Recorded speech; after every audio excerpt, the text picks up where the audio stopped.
KMF కన్నడిగుళ్లకు గర్వకారణం. BJP ప్రభుత్వ హయాంలో అమలులో బీజేపీ విలీనం కావడానికి ప్రయత్నిస్తున్న ఆరోపణలను కన్నడిగులు ఐక్యంగా వ్యతిరేకించారు.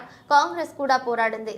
ఇప్పుడు కాంగ్రెస్ ప్రభుత్వం అధికారంలోకి వచ్చిన తర్వాత KMF మార్కెట్ను విస్తరించి కొత్త ఉత్పత్తులను మార్కెట్లోకి తీసుకువస్తుంది మరియు లాభాల వైపు నడిపిస్తుంది. అటువంటి పరిస్థితుల్లో KMF మేనేజింగ్ డైరెక్టర్ MK జగదీష్ను హఠాత్తుగా బదిలీ చేయడం ఖండనీయమని ఎమ్మెల్యేలు స్టేషన్లో తమ స్వరం పెంచారు. మరియు సమర్థ అధికారి MK జగదీష్ బదిలీని రద్దు చేయాలని కంప్లియా మున్సిపల్ మాజీ అధ్యక్షుడు సుధీర్ మీడియా ద్వారా ప్రభుత్వాన్ని కోరారు.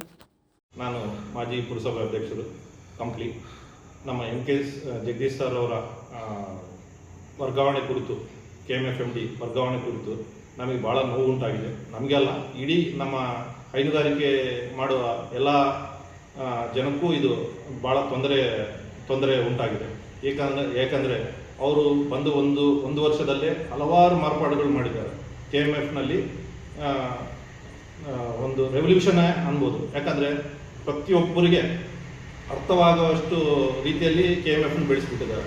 ನಾವು ಒಂದು ಗ್ರಾಹಕರು ಹೋಗಿ ಹಾಲು ಹಾಕಿದ ತಕ್ಷಣ ಅವರಿಗೆ ಅವರು ಎಷ್ಟು ಹಾಲು ಹಾಕ್ಯಾರ, ಅದಕ್ಕೆ ಫ್ಯಾಟ್ ಎಷ್ಟೈತೆ, SNF ಎಷ್ಟೈತೆ ಮತ್ತು ಅವ್ರಿಗೆ ಅವತ್ತಿನ ದಿನಾಂಕದ ದುಡ್ಡು ಎಷ್ಟು ಬೀಳ್ತದೆ ಅನ್ನೋದು ಕೂಡ ಅವರು ನೇರವಾಗಿ ಅವ್ರ ಚೀಟಿಯಲ್ಲೇ ತಾವು ನೋಡ್ಬೋದು ಅನ್ನೋದು ಒಂದು ರೀತಿಯಲ್ಲಿ ಅವ್ರು ಮಾಡಿದ್ದಾರೆ. ಇಡೀ ನಮ್ಮ ದೇಶದಲ್ಲೇ ಆ ಕಾಮನ್ ಸಾಫ್ಟ್ವೇರ್ ಎಲ್ಲೇ ಕುಳಿತರೂ ಕೂಡ ಅವ್ರು ಎಷ್ಟು ಹಾಲು ಹಾಕಿದ್ದಾರೆ ಅನ್ನೋದು ಗೊತ್ತಾಗಿ ಮಾಡಿಕೊಂಡಿದ್ದಾರೆ. ಇದರಲ್ಲ ಆದ ಕಾರಣ ಅವರ ವರ್ಗಾವಣೆ ಭಾಳ ನಮ್ಮ ನಂದಿನಿ ಸಂಸ್ಥೆಗೆ KMF ನಂದಿನಿ ಸಂಸ್ಥೆಗೆ ಭಾಳ ದೊಡ್ಡ ನಷ್ಟ ಉಂಟಾಗುವುದು. ಅವರು ಬಂದಾಗಿಂದ ಅವರು ಚೇಂಜ್ ಮಾಡಿರೋ ಇದನ್ನು ನೋಡಬೇಕು. ಅವರು ಇಲ್ದಾಗ ಲಾಸ್ಟ್ ಟೈಮ್ ಏನೇನು ನಂದಿನಿಯಲ್ಲಿ ಉಂಟಾಗಿರುವ ಚೇಂಜಸ್ ನೋಡ್ಬೇಕಂತ ಹೇಳ್ತಾ ಮತ್ತು ಅವರು ಈಗ ಮಾಡ್ತಿರೋ ಸೇವೆಗೆ ಅದೊಂದು ಪ್ರತಿಫಲನ ಅಂತ ನಮ್ಮ ಒಂದು ಪ್ರಶ್ನೆ. ಯಾಕಂದ್ರೆ ಅವರು ಈಗ ಬಂದು ಒಂದು ವರ್ಷದಲ್ಲಿ ಅವರು ಈಗ ನಂದಿನಿ ಬ್ರ್ಯಾಂಡ್ನ ಹೊರದೇಶಗಳಿಗೆ ಬ್ರ್ಯಾಂಡ್ ಕ್ರಿಯೇಟ್ ಮಾಡಿದ್ರು ಮತ್ತು ನಮ್ಮ ರಾಜಧಾನಿಯಾದಂಥ ಡೆಲ್ಲಿ ಕೂಡ ಮಾರ್ಕೆಟಿಂಗ್ ಮಾಡಿದ್ರು ಮತ್ತು ನಮ್ಮ ನೆರೆ ಆಂಧ್ರ ಪ್ರದೇಶಕ್ಕೆ ಕೂಡ ಮಾರ್ಕೆಟಿಂಗ್ ಮಾಡಿದ್ರು.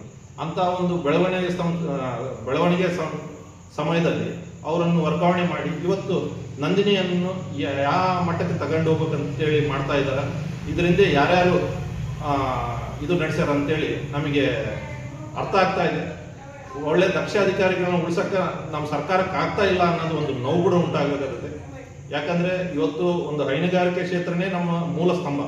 ಈ ನಮ್ಮ ಉತ್ತರ ಕರ್ನಾಟಕ ಭಾಗ ಆಗಿರ್ಬೋದು, ನಮ್ಮ ತುಮಕೂರು, ಹಾಸನ ಈ ಜಿಲ್ಲೆಗಳಲ್ಲಿ ಹೈನುಗಾರಿಕೆ ಮೇಲೆ ಅವಲಂಬಿತರಾದ ಜನನೇ ಹೆಚ್ಚು.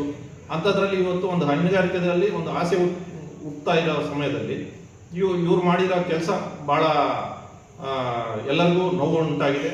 ಮತ್ತು ಈಗ ನಮಗೆ ಹೈನುಗಾರಿಕೆ ಅವ್ರಿಗೆ ಒಂದೇ ಅಲ್ಲ, ಅಲ್ಲಿ ಯೂನಿಯನ್ KMFನಲ್ಲಿರುವ ಎಂಪ್ಲಾಯೀಸ್ ಕೂಡ ಒಂದು ಅಸೆಟ್ ಕ್ರಿಯೇಟ್ ಮಾಡಿದ್ರು. ಅವರು ದುಡ್ದ ಇದಕ್ಕೆ ನಮಗೆ ಯಾವತ್ತಿಗೂ ನಮಗೆ ಅವರ ಸ್ಯಾಲ್ರಿ ಅವರಿಗೆ ಅಂದರೆ ನಮ್ಮ ಕೋಆಪರೇಟಿವ್ ಯೂನಿಯನ್ಸ್ನಲ್ಲಿ ಸ್ಯಾಲ್ರಿಗೆ ಪರದಾಡ್ಬೇಕಾಗ್ತದೆ. ಎಲ್ಲಾದ್ರೂ ಲೋನ್ಸ್ ತಗೋಬೇಕು, ಅವ್ರಿಗೆ ಸ್ಯಾಲ್ರಿ ಮಾಡಬೇಕು. ಬಟ್ ಆ ಸ್ಥಿತಿ ಇಲ್ದಂಗೆ ಸಾರ್ ಏನು ಮಾಡಿದ್ರು, ಒಂದು ಫಂಡ್ ಕ್ರಿಯೇಟ್ ಮಾಡಿದ್ರು. ಈ asset only for employees salary. ಅಂದರೆ ಅವರು ನೆಕ್ಸ್ಟ್ ಒಂದು ಯಾವತ್ತಿಗೂ ಸ್ಯಾಲ್ರಿ ನಮಗೆ ಲೋನ್ ತಂದು ಸ್ಯಾಲ್ರಿ ಮಾಡಬೇಕನ್ನೋ ಇದಿಲ್ಲ. ಲಾಭದ ಅಂಶದಲ್ಲಿ ಇಷ್ಟಂತ ಕ್ರಿಯೇಟ್ ಮಾಡಿ ಆ ಸ್ಯಾಲ್ರಿ ಕೂಡ ನೆಟ್ ಫಿಕ್ಸ್ ಮಾಡಿದ್ರು. ಅಂತ ಒಳ್ಳೆ ಬೆಳವಣಿಗೆಗಳು ಮಾಡೋ ಟೈಮಲ್ಲಿ ಜಗದೀಶ್ ಸರ್ ಅವ್ರನ್ನ ವರ್ಗಾವಣೆ ಮಾಡಿರೋದು ಭಾಳಷ್ಟು ಎಲ್ಲ ಜನಕ್ಕೂ ನೋವಾಗಿದೆ. ಈಗ ನಾನೊಬ್ಬನೇ ಅಲ್ಲ, ನನ್ನ ಹಿಂದೆ ಬಂದಿರೋ ಜನ ನನ್ನ ಹತ್ರ ಡಿಸ್ಕಸ್ ಮಾಡಿದ್ರು ಏನು ಮಾಡ್ಬೋದು. ಈಗ ಇದನ್ನ ನಾಳೆ ಅಧಿವೇಶನದಲ್ಲಿ ಕೂಡ ಕ್ವಶನ್ ಮಾಡಿದ್ರೆ ಒಳ್ಳೇದು. ಯಾಕಂದ್ರೆ ಸಂಸ್ಥೆ ಬೆಳಿಬೇಕು ಅನ್ನೋ ಒಂದು ಮನೋಭಾವನೆ ಇಟ್ಕೊಂಡ್ರೆ ಸರ್ಕಾರಗಳು ಮುಂದಾಗ್ತವೆ. ಯಾರೋ ಒಬ್ಬರ ವೈಯಕ್ತಿಕ ಕಾರಣಗಳಿಂದ ಅವ್ರನ್ನ ವರ್ಗಾವಣೆ ಮಾಡೋದು ತಪ್ಪು ಅಂತೇಳಿ ನಾವೆಲ್ಲ ಖಂಡಿಸ್ತಾ ಮುಂದಿನ ದಿನಗಳಲ್ಲಿ ಇನ್ನೂ ಹೆಚ್ಚಿನ ಮಟ್ಟಿಗೆ ನಾವೆಲ್ಲರೂ ಸಮಾನ ಮನಸ್ಕರು ಇದ್ರ ಬಗ್ಗೆ ಮಾತಾಡ್ತೀವಿ. ಇದು ಕೆಲಸ ಆಗೋವರೆಗೆ ನಾವೆಲ್ಲ ಅವ್ರ ಬೆನ್ನಿಂದ ನಿಂದಿರ್ತೀವಿ. ಯಾಕಂದ್ರೆ ಒಂದು ದಕ್ಷ ಅಧಿಕಾರಿಗಳನ್ನ ಉಳಿಸ್ಕೊಳ್ಳೋದು ಬಹಳ ಕಷ್ಟ. ಅಂತ ಕಾಲದಲ್ಲಿ ಈಗ ಅವ್ರನ್ನ ಉಳಿಸ್ಕೊಳ್ಳೋದೇ ನಮ್ಗೆ ಆದ್ಯ ಕರ್ತವ್ಯ ಅಂತ ಹೇಳ್ತಾ ಇದರ ಬಗ್ಗೆ ಎಲ್ಲ ಅಧಿಕಾರಿಗಳು ಯಾರು ಇದ್ರ ಸಂಬಂಧಪಟ್ಟವರು ಅವ್ರನ್ನ ಕೂಡಲೇ ಮತ್ತೆ ವಾಪಸ್ ಮಾಡ್ಬೇಕಂತ ಹೇಳಿ ಕೇಳ್ತಾ ಎರಡು ಮಾತು ಮುಗಿಸ್ತೀವಿ. ಜೈ ಕನ್ನಡ. ಇದ್ರ ಬಗ್ಗೆ ಈಗ ಶಾಸಕರಿಗಾಗಲಿ ಸಚಿವರಿಗಾಗಲಿ ಯಾರಿಗಾನ ಲೆಟರ್ ಕೊಟ್ಟಿರೋಣ ಸಚಿವರಲ್ಲ ಮುಖ್ಯಮಂತ್ರಿ ಗಮನಕ್ಕೆ ತಂದಿದ್ದೀವಿ ಸರ್. ತಂದು ಈಗ ಮುಖ್ಯಮಂತ್ರಿ ಗಮನಕ್ಕೂ ಇದೆ ಬಟ್ ಅವರು ನಾಳೆ ಅಧಿವೇಶನದಲ್ಲಿ ಕೂಡ ಇದು ಒಂದು ಚರ್ಚೆ ಆಗ್ಬೋದು ಅನ್ನೋದು ನಮ್ಮ ಅನಿಸಿಕೆ. ಯಾಕಂದ್ರೆ ಇದು ನಿಮ್ಮ ಉದ್ದೇಶ ಅಧಿವೇಶನದಲ್ಲಿ ಚರ್ಚೆ ಆಗ್ಲಿ ಒಳ್ಳೆ ಅಧಿಕಾರಿ ಅವ್ರು ಏನ್ ಕೆಲಸ ಮಾಡಾರೋ ಅವ್ರಿಗೆ ಪ್ರತಿಫಲ ಸಿಗ್ಲಿ. ಅವ್ರು ಮಾಡಿರೋ ಕೆಲಸ ನಮ್ಮ ರೈತರಿಗೆ ಏನ್ ರೆವಲ್ಯೂಷನ್ ಚೇಂಜಸ್ ಏನದಾವ ಅವೆಲ್ಲ ಇದಾಗಲಿ. ಲಾಭಾಂಶ ಕಂಡಿದೆ ರೈತರಿಗೆ ಮತ್ತೆ ಹೈನುಗಾರಿಕೆ ಮಾಡೋರಿಗೆಲ್ಲ ಒಂದು ಸೌಲಭ್ಯ ಸಿಕ್ಕಿದೆ. ಒಳ್ಳೆ ಸೌಲಭ್ಯ. ಯಾಕಂದ್ರೆ ಒಬ್ಬ ರೈತ ಅಲ್ಲಿ ಹೋಗಿ ಹಾಲು ಹಾಕ್ತಾನಂದ್ರೆ ಅದಕ್ಕೆ ಮೆಜರ್ಮೆಂಟೇ ಗೊತ್ತಿರಲ್ಲ. ಅಂತ ಟೈಮಲ್ಲಿ ಕಾಮನ್ ಸಾಫ್ಟ್ವೇರ್ ಅಂತ ಒಂದು ಸಾಫ್ಟ್ವೇರ್ನ ಇನ್ವೆನ್ಷನ್ ಮಾಡಿ ಆ ಸಾಫ್ಟ್ವೇರ್ ಏನಂದ್ರೆ ಒಬ್ಬ ಮಹಿಳೆ ಹೋಗಿ ಅಲ್ಲಿ ಹಾಲು ಹಾಕಿದ ತಕ್ಷಣ ಅವ್ರು ಎಷ್ಟು ಹಾಲು ಹಾಕ್ಯಾರ